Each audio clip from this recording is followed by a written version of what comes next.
O portfólio de trabalho. Como montar, como apresentar, o que é um portfólio, né? É uma pergunta que eu recebo sempre. Então, se você também tem essa dúvida, é justamente sobre isso que a gente vai falar hoje. Meu nome é Carol, eu sou nutricionista, seja muito bem-vindo ao Domínio as Boas Práticas. Vamos lá? O portfólio, ele é a sua apresentação, é o seu cartão de visitas um pouco mais elaborado, digamos assim. Quando a gente vai para uma entrevista de emprego, por exemplo, a gente leva o nosso currículo, né? O portfólio é como se fosse o seu currículo pensando em uma entrevista de trabalho. Ele vai ser o documento, né, a formatação que você vai levar para o empresário quando você for fazer uma visita de prospecção desse cliente. Lembrando que o mesmo princípio do currículo, a gente não deve fazer um portfólio gigante, uma monografia. Pelo contrário, é uma apresentação bem breve, porque se você gerar interesse daquele empresário, se ele gostar daquela apresentação, ele gerou interesse em entender um pouco mais do seu serviço, aí sim você vai fazer uma apresentação um pouco mais completa dos serviços que você pode oferecer para ele. Então, nesse portfólio, é equivalente ao currículo. O que vai ter nesse portfólio? A sua apresentação básica. Então, faça um cabeçalho com o seu nome ou com a sua logo, que não é obrigatório. Se você não tiver uma logo, tá tudo bem. Inclusive, eu recomendo que você inicie na consultoria como autônomo. Você não precisa ter uma empresa. A gente se trava muitas vezes para começar por conta desses detalhes, digamos assim, né? E não é necessário que você tenha uma empresa, você pode trabalhar como autônomo. A consultoria é uma forma de trabalho, é uma forma de oferecer os seus serviços para o seu cliente. Então, você trabalhar inicialmente como autônomo é um formato bastante interessante para você ganhar mais confiança, entender se realmente é esse serviço que você quer prestar e futuramente você se tornar uma pessoa jurídica, abrir uma empresa para que você consiga aumentar as suas possibilidades de trabalho. Então, o que vai ter nesse portfólio? O seu cabeçalho com o seu nome ou a sua logo, a apresentação breve dos serviços que você pode oferecer para esse cliente. Lembrando sempre que eu falo muito isso aqui para vocês sobre apresentar os benefícios. Mostre os benefícios do serviço que você pode oferecer para ele. Por exemplo, o manual de boas práticas. Então, coloque a elaboração do manual de boas práticas e o que esse serviço vai trazer de benefício para o cliente. Lembrando que, seja como CLT ou seja como consultoria, o cliente ele nunca vai te contratar porque você está precisando do serviço. Ah, porque eu estou desempregada, você pode me arrumar um emprego, você pode me arrumar um serviço. Não é dessa forma que a gente oferece um serviço para o cliente, né? O cliente ele vai contratar a gente porque ele viu o valor no seu serviço, ele entendeu que você pode agregar para a empresa dele. Então é justamente por isso que a gente vai oferecer o benefício. Então, quando a gente oferece, por exemplo, o manual de boas práticas para esse cliente, a gente vai descrever quais são os benefícios de elaborar e implementar esse manual de boas práticas. Você vai trazer, por exemplo, organização para ele, redução de desperdício, redução de perdas de produtos, organização de processos, treinamento desses colaboradores para reduzir a rotatividade de colaboradores. Tudo isso vai gerar interesse no seu cliente. A ficha técnica é um outro serviço que você pode e deve oferecer para o seu cliente, porque ele traz padronização e controle de custo. O empresário que não tem ficha técnica no estabelecimento dele está deixando dinheiro na mesa. Eu falo isso sempre para vocês. E você, consultor, que não oferece ficha técnica para o seu cliente, também está deixando dinheiro na mesa, porque é um serviço muito interessante para oferecer para esse cliente e que traz um resultado muito rápido, muito palpável, muito fácil dele observar. Então é um serviço que traz muito interesse para esse cliente, traz muito resultado para esse cliente. Daí no portfólio você vai escrever justamente isso.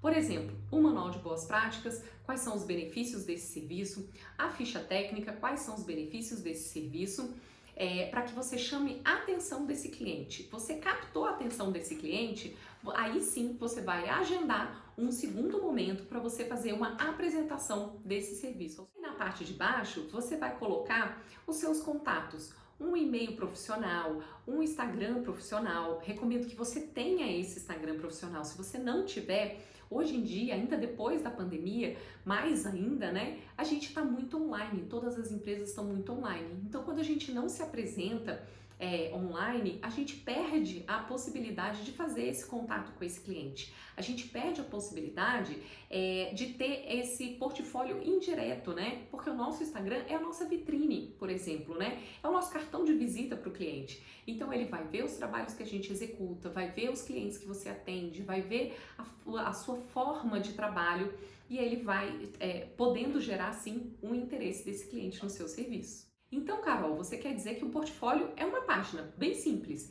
Sim, gente, uma página super simples, uma folha de papel A4. Recomendo que você faça num papel com uma gramatura maior, manda imprimir numa impressora laser, que tem uma qualidade melhor de impressão, entrega numa pastinha, mesmo que seja uma pastinha em L. Eu até hoje, 13 anos, mais de 13 anos aí no mercado, até hoje eu entrego numa pastinha em L para o meu cliente. Para poder você ter facilidade. É o que eu digo para vocês, que a gente não deve ficar se travando, se bloqueando de fazer o contato com o cliente porque eu não tenho o melhor portfólio, fazer o contato com o cliente porque eu não tenho uma logomarca, não vou fazer o contato para o cliente porque eu não tenho um Instagram profissional.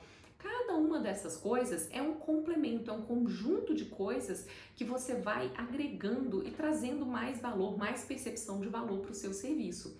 Mas não deixe de começar. Todo mundo começou com um único cliente. Eu comecei com um único cliente e você vai começar só com um cliente. Então, comece, pratique, vá atrás para que você tenha o seu primeiro cliente e cada vez vai ganhando mais confiança e mais segurança para oferecer o seu serviço para outros clientes. O que mais eu posso agregar nesse portfólio? Se você já tiver uma gama de clientes que você já atendeu, você pode colocar isso no seu portfólio. Tendo autorização, né, no seu contrato de trabalho, tendo autorização do uso de marca desse cliente como seu cliente, né, você pode colocar tanto a logo desse cliente, como o nome desse cliente, para que o empresário que você está visitando tenha uma referência dos serviços que você já prestou. Mas, se você nunca prestou nenhum serviço, não se trave por isso também. Deixe essa parte sem colocar. Faça a sua breve apresentação, o seu nome, os serviços que você presta, como o empresário vai te contactar, seja por e-mail, seja no Instagram, seja pelo WhatsApp, quais são as formas de contato que ele tem com você. Ok, eu já tenho um portfólio, e agora o que eu faço com essa informação? Agora você vai precisar prospectar clientes. A prospecção de cliente, existem várias formas da gente fazer, e eu recebo sempre essa pergunta, né? Carol, eu tenho que fazer prospecção pessoalmente ou pode ser por telefone? A pessoa que me faz essa pergunta, ela já sabe a resposta. Você sabe que o ideal é fazer pessoalmente. Por quê? Pessoalmente, a gente tem aquela oportunidade de ter um diálogo, de trocar uma ideia com aquele cliente, de entender efetivamente a necessidade dele e não só efetivamente, não só literalmente entregar um papel, né? Você efetivamente vai conseguir conversar com esse cliente e ter a possibilidade de fechar aquele negócio. Voltando à comparação com a entrevista, você até agenda a entrevista pelo telefone, mas toda entrevista é feita pessoalmente, porque é a oportunidade do entrevistador e do entrevistado trocar essa experiência. Então, a minha recomendação para você é: faça o contato telefônico, procure descobrir quem é o empresário, qual horário que ele está lá, ou até mesmo conseguir agendar efetivamente uma reunião com esse empresário, que é o cenário ideal, para que você não vá batendo de porta em porta e dando com a cara na porta, né? Não encontrando efetivamente esse empresário, que não adianta. Você entregar um portfólio, por mais bem feito que seja, você entregar ele para um colaborador, para o caixa, para o gerente, se não for uma pessoa que seja o tomador de decisão, você vai estar só panfletando, você vai estar só entregando e esse trabalho não vai chegar efetivamente nas mãos de quem deve chegar, né? Por isso que é ideal que você entre em contato pelo telefone, agende uma visita ou minimamente descubra quem é o tomador de decisão, qual horário você consegue encontrar com ele lá, para que você consiga fazer essa entrega pessoalmente. E esse contato telefônico, o que eu devo falar? Como que eu devo proceder, né? Esse contato telefônico é o seu momento de gerar interesse nesse cliente. Então, quem vai atender o telefone, seja o caixa, seja a secretária, gere interesse nessa pessoa para que ela possa passar essa informação adiante. Então, você vai dizer, por exemplo, meu nome é Carol, eu sou consultora de alimentos e eu tenho uma proposta para oferecer para o proprietário para redução de desperdício, redução de custo e melhorar os processos dentro do estabelecimento dele. Eu gostaria de agendar um horário com ele ou saber que horário que ele está dentro da unidade para que eu possa visitar. Você já gerou interesse. A pessoa, por mais que ela não seja tomadora de decisão, ela ouve o empresário todos os dias falando que ele tem que diminuir desperdício, falando que ele tem que diminuir o custo, que o custo dele está muito alto, que ele não tem dinheiro. Ela ouve isso todos os dias. Então, quando você falar para ele que você tem uma proposta para reduzir custo, reduzir desperdício, essa pessoa vai entender que o empresário tem interesse nesse serviço. Minimamente, né? Então ela vai te passar essa informação. Olha, ele está aqui normalmente depois do horário do almoço, tal horário, tal dia, ou eu posso agendar um horário, alguma coisa você vai conseguir ali nesse contato. E daí você agenda com o empresário e se prepara para uma apresentação um pouco mais completa do seu serviço. Quando você conseguir marcar essa reunião com o empresário, você vai levar o seu portfólio, que é a sua carta de apresentação, e eu recomendo fortemente que você leve também algum material para mostrar para esse cliente. Quando a gente oferece serviço, é muito difícil, não é palpável, né? É difícil da gente mostrar para ele efetivamente o que a gente vai fazer. O manual de boas práticas fica num limbo, né? O que é esse manual? Qual a dificuldade de fazer isso? Ele não consegue compreender. Muitas vezes ele nunca nem ouviu falar desse serviço. Então, para a gente poder apresentar isso para o empresário, quando a gente fala em serviço, quanto mais palpável for, melhor. Então, normalmente, eu gosto de levar a pasta que eu monto de boas práticas, que eu já mostrei algumas vezes para vocês aqui. O que vai dentro dessa pastinha? O manual de boas práticas, o treinamento dos colaboradores, planilhas, os atestados de saúde, os certificados deles de desinsetização, de higienização de caixa d'água. É uma pasta completa para que ele se sinta seguro no caso de uma fiscalização sanitária, por exemplo. Então, quando você apresenta uma pasta assim, completinha para ele, você mostra que o seu serviço tem um algo a mais. Você consegue aumentar a percepção de valor do seu serviço para aquele cliente. Carol, mas eu nunca elaborei um manual de pós-práticas. Como que eu vou montar essa pasta? Eu já dei essa dica para vocês e falo 1000 vezes que a prática leva à confiança. Então pratiquem, elabore o manual de pós-práticas, nem que seja na sua própria casa. Faça esse manual de boas práticas e leve como modelo. Elabora o manual e explica para esse cliente que você elaborou o manual, que aquele é um modelo de manual para que ele entenda como funciona. Você não precisa dizer que é de algum estabelecimento, que você fez para algum cliente. Jamais conte inverdades para esse cliente, né? O ideal é que a gente sempre seja o mais sincero possível.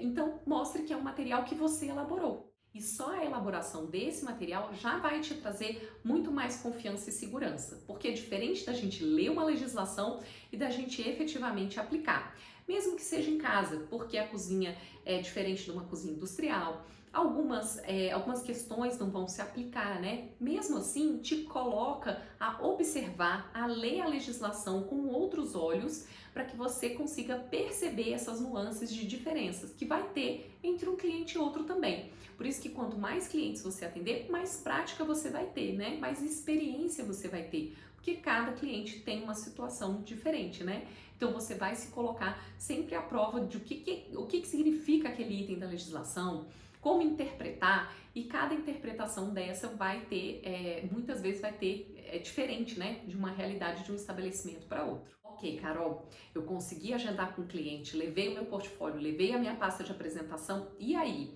Minha mão chega e começa a suar frio quando o empresário começa a fazer 1000 perguntas.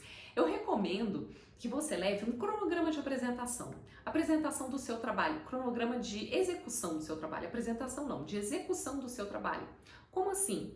Quais são os passos que você vai seguir para ele entender quanto tempo você vai demorar para fazer aquele serviço, para ele entender também que você não vai ficar o tempo inteiro dentro da unidade, que você vai fazer alguns trabalhos de escritório, que é efetivamente o desenvolvimento, elaboração dos documentos, por exemplo. Mas vai ter os momentos em que você vai estar dentro da empresa, treinando os colaboradores, aplicando, implementando essas boas práticas. Então, que ele vai te ver em alguns momentos dentro do estabelecimento e outros momentos você vai estar fazendo trabalho de escritório. E qual valor eu vou cobrar por esses serviços? Essa é uma questão que tem vários dependes, né? Depende do serviço que você está oferecendo para esse cliente, qual o tamanho desse estabelecimento, o tipo de serviço dele, se é à la carte, se é self-service, quantos colaboradores ele tem, qual o tamanho desse estabelecimento, a distância da sua casa, do seu escritório. São vários dependes que a gente vai ter que calcular, vai ter que analisar para poder formar o preço de venda desse cliente. E a proposta desse vídeo não é a gente falar sobre precificação, mas a gente pode falar sobre isso no próximo vídeo. Se vocês tiverem interesse nesse assunto, coloca aqui embaixo que eu vou gravar um vídeo específico sobre esse assunto. Mas eu já vou trazer para você como referência a tabela do FNN, que é a Federação Nacional dos Nutricionistas, que traz para a gente como referência um piso no valor de R$ 3.067,12 para a elaboração do Manual de Boas Práticas.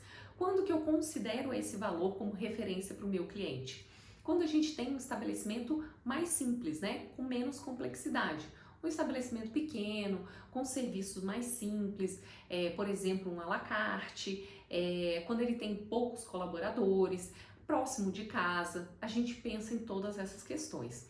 Se for um restaurante com muitos colaboradores, 20, 30 colaboradores, distante, vários turnos, que você vai ter que ir mais vezes a esse estabelecimento, eu recomendo que você faça essa avaliação de número de horas que você vai passar nesse estabelecimento para conseguir elaborar, implementar esse manual de boas práticas para que você reveja essa carga horária proporcional a esse valor que você vai cobrar do seu cliente. Você deve levar em consideração também, embaixo da tabela do FNN, tem a indicação de alguns sindicatos de alguns estados específicos, que se for o seu caso, dá uma olhadinha, que se tiver o sindicato específico do seu estado, é interessante que você olhe também, porque às vezes tem variação desses valores de referência dependendo de cada sindicato, de cada estado. Eu espero com esse vídeo ter contribuído ainda mais um pouquinho com o seu trabalho. E se lembre que a sua prática vai levar à confiança. Então pratique e volta para me contar. Deixa o seu like, se inscreve no canal e a gente se vê no próximo vídeo. Tchau, tchau!